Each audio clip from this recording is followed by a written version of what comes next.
अब तो लेवल है 6.3। एक 12 किलो न्यूटन वजनी कार की स्पीड 20 मीटर पर सेकंड है। इसकी काइनेटिक एनर्जी मालूम करें। बच्चों हमने काइनेटिक एनर्जी को मालूम करना है।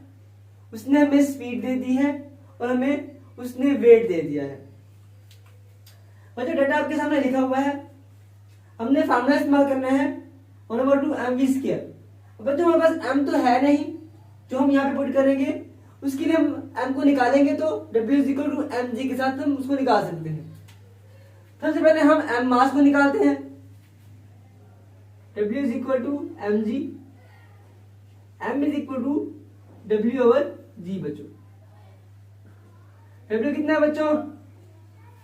W जो है आपके पास वो है 12 × 10⁻3।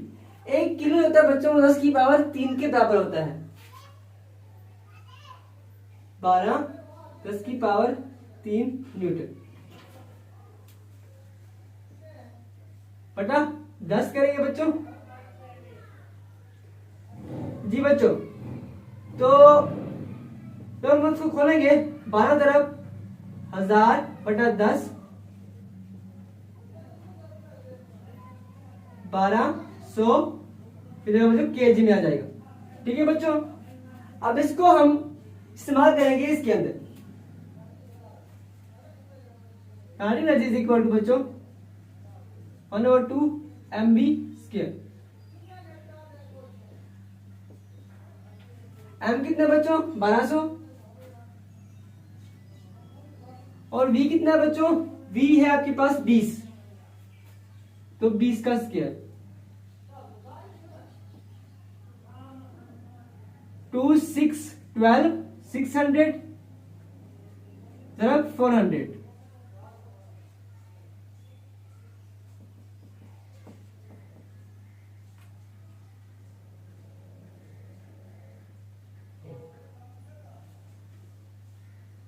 जी बच्चों 24 होगा 2,40,000 हो जाता है जोल के अंदर।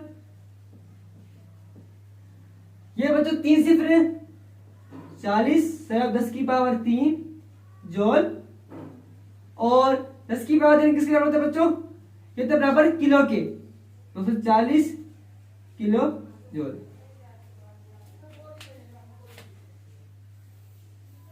ये हमने निकाल लिया बच्चों।